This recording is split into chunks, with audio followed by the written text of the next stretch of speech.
CZ vient à peine de sortir de prison, qu'il pourrait y retourner? Intéressant.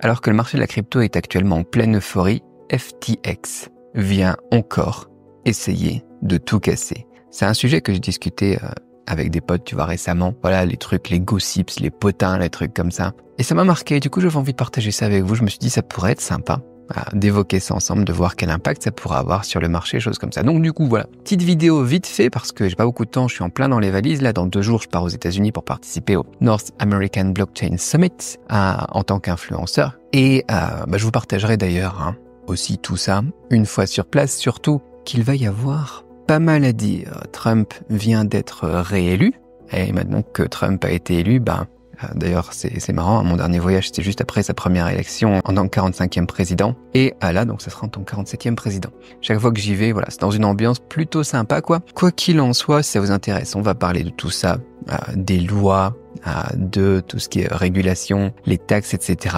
Si ça vous intéresse de voir un petit peu dans quelle direction le monde va, abonnez-vous, activez la petite cloche. Bon, comme je disais, on n'a pas beaucoup de temps. Revenons-en à FTX. Qu'est-ce qui leur arrive encore? C'est simple. Ils disent que si FTX a fait faillite, c'est à cause de CZ et de Binance. Ils lui rejettent la faute en fait. Ils accusent CZ d'avoir vendu le token de FTX, le FTT, de manière malveillante, provoquant l'effondrement du truc. Selon eux, en fait, CZ a violé les lois fédérales et californiennes sur tout ce qui est concurrence déloyale. Du coup, ils demandent 1,8 milliard de dollars en réparation. Voilà.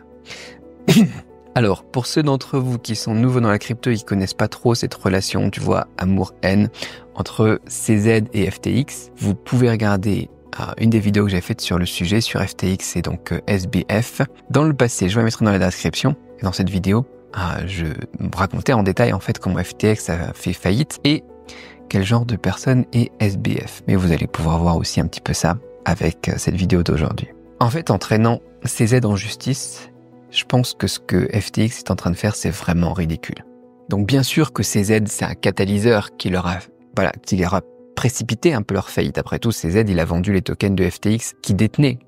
Ça a provoqué une chute énorme des liquidités de FTX et à cause de ça, le prix du FTT est passé de 23 $ l'unité à 3 $, quoi, et tout ça très rapidement. Et bien évidemment, ça a conduit directement à la faillite de FTX. Cependant, si on y réfléchit bien, cette justification à elle seule n'est pas logique, CZ n'est qu'un catalyseur, il a accéléré les choses, c'est tout. La véritable raison, est-ce qu'elle réside pas plutôt dans le fait qu'FTX a détourné les fonds de ses clients sans leur consentement afin de soutenir des investissements à haut risque effectués par Alameda Research? Ouais, c'est plus ça, tu vois. Ils continuent de blâmer les autres pour leurs faillites, pour leurs erreurs, pour leurs arnaques. C'est complètement irresponsable, quoi. Si les fondamentaux de FTX et leur token FTT avaient été bons, Binance, ils auraient jamais vendu leur token. Binance, il a vu que c'était pas solide, donc il a vendu. N'importe qui aurait fait la même chose à partir du moment où tu te rends compte qu'un projet c'est un scam, tu vas pas garder le truc, quoi. Ça fait pas de sens. Donc là, je pense qu'on est vraiment dans des vieilles rancunes. Tu vois, à l'époque, Binance et FTX, c'était les plus gros exchanges sur le marché.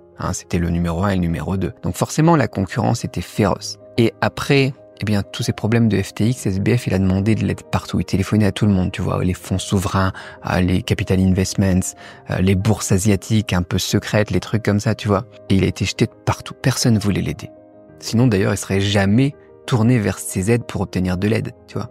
Il était vraiment désespéré, SBF, et il a demandé de l'aide, voilà, à son pire ennemi, en fait, tu vois. SBF a d'ailleurs raconté que quand il avait demandé de l'aide à CZ, il était en colère, quoi. Il était pas content et que il avait dû supplier CZ. Et que par chance, voilà, CZ, il avait dit finalement, je veux bien essayer de sauver FTX. Et suite à cette annonce, d'ailleurs, SBF, à l'époque, il avait envoyé plein de tweets, etc., en disant pas mal de bonnes choses, tu vois, en faisant mousser un peu CZ et Binance, en disant que c'était les meilleurs, c'était trop bien, on va pouvoir s'en sortir, ils vont nous sauver, il faut remercier Binance, il faut remercier CZ, tu vois, des trucs comme ça, tu vois. Mais de manière un peu inattendue, ou attendue, à partir du moment où on sait que CZ et Binance allaient faire leur due diligence, allaient regarder ça de plus près, et pas juste se laisser influencer par les compliments de SBF, tu vois. Après qu'ils aient analysé la situation de FTX, ils ont conclu que sauver FTX, ça serait un trop gros coup. Récupérer cette exchange et le racheter, en fait, ça serait une opération trop risquée. Et donc, à l'époque, CZ a tweeté et a dit, au final, on va pas racheter FTX. Et là, ça a été la goutte d'eau en fait qui a fait déborder le vase, tu vois. Et je pense que SBF, il a une grosse rancœur envers CZ parce que CZ, il lui avait donné de l'espoir pour finalement en fait le plonger d'un coup dans un désespoir encore plus profond en fait. On s'est retrouvé avec un SBF frustré. Je pense vraiment qu'il l'a pris personnellement, tu vois. Sinon, FTX, il harcelerait pas maintenant encore CZ aujourd'hui, tu vois. À cette époque, il y avait un petit dessin d'ailleurs qui avait utilisé, qui était présent sur Twitter et tout ça pour résumer l'intrigue, tu vois, du sauvetage de FTX par Binance. Je te le mets à l'écran. Ça résume bien la situation, tu vois. Donc il y a une rancune. Il y a une rancune de la part de FTX. Mais bon, à partir de là, est-ce que CZ va vraiment aller en prison pour cette accusation? Est-ce qu'ils vont vraiment devoir payer 1,8 milliard de dollars? Est-ce que ça va avoir un impact sur le marché crypto? Je pense que c'est tout de même peu probable. Pourquoi? Bon, déjà pour la raison principale que j'ai évoquée, que j'ai mentionné donc plus haut, CZ, c'est pas la cause première, c'est pas la cause fondamentale de la faillite de FTX. Et une autre raison, c'est que FTX, ils ont déjà poursuivi CZ et Binance en octobre 2023 pour des faits similaires. Et finalement, rien ne s'était passé. Donc voilà, à partir du moment où aujourd'hui, tu vois, FTX est maintenant sur le point d'indemniser ses investisseurs, le processus de liquidation, il arrive à son terme là. FTX, ils ont récupéré jusqu'à 16,5 milliards de dollars d'actifs, je pense, depuis le dépôt de bilan. Et ils vont donc utiliser ça pour rembourser leurs créanciers. Donc ils ont de quoi rembourser. Et en plus, je pense que l'impact sur le marché va être limité. On a beaucoup d'utilisateurs qui pensaient que FTX détenait toujours les crypto-monnaies en fait sur leur compte et pourrait rembourser les créanciers avec les cryptos tout simplement qu'ils avaient investis. Mais la situation réelle est différente parce que après avoir repris FTX, l'équipe de liquidation a découvert un gros trou dans les comptes de la plateforme. Il restait que 0,1% des BTC et seulement 1,2% des ETH, tu vois. Du coup, ils vont pas pouvoir rembourser les créanciers en tokens, mais ils vont rembourser en fiat au prix des tokens à la date du dépôt de bilan. Par exemple, si tu avais investi un BTC dans FTX, aujourd'hui, tu reçois pas un BTC. Donc, tu reçois pas un BTC à 90K, tu vois. Mais tu reçois 13K en fiat. Et étant donné que les tokens ne peuvent pas être restitués, et donc revendus derrière par les créanciers qui les récupéreraient, tu vois, comme sur Mongox, tu vois, où on voit, ils les récupèrent, ils voient que ça a tellement augmenté, qu'est-ce qu'ils font? Ils vendent, ils prennent leur profit. Là, ils peuvent pas. Donc, il y aura peu d'impact, je pense, sur les flux de crypto existants sur l'ensemble du marché. Bien évidemment, voilà, s'ils avaient eu des BTC ou des ETH, ça m'aurait fait peur, parce qu'il y en a beaucoup qui auraient liquidé leur position, ils auraient pris leur profit, etc. Mais là, ça aura peut-être l'effet contraire. Qu'est-ce qu'ils vont avoir? En fait, ils vont pas avoir des tokens, ils vont avoir de la liquidité. Et du coup, cette liquidité, peut-être qu'ils vont la réinvestir dans le marché et pousser encore plus le marché à la hausse. Bien que certaines personnes, auront peut-être perdu confiance dans la crypto et vont choisir de pas y revenir, tu vois, et garder juste leur fiat, je pense que la plupart vont suivre cette voie et investir à nouveau dans des cryptos. Pourquoi? Parce qu'en ce moment, on a énormément de bonnes nouvelles dans ce marché. Donc, quoi qu'il en soit, cette catastrophe de FTX, elle nous rappelle un truc. Elle nous rappelle clairement l'importance de la réglementation, ou en tout cas d'avoir des moyens clairs de pouvoir tout surveiller. Que ce soit des lois, des gouvernements, ou que ce soit des outils qui permettent de suivre, de tout traquer pour la transparence, des trucs décentralisés. Mais les lois, tu vois, c'est important. Les gouvernements, là, on voit, s'ils n'étaient pas là, les créanciers, est-ce qu'ils auraient pu récupérer leur mise? Peut-être pas. Et voilà, tous les outils, tout ce que CZ a pu étudier avant de faire son choix à l'époque, etc., tu vois, on a clairement besoin de ce genre d'outils, on a clairement besoin de plus de transparence. Et heureusement, le marché, il semble maintenant aller dans cette direction.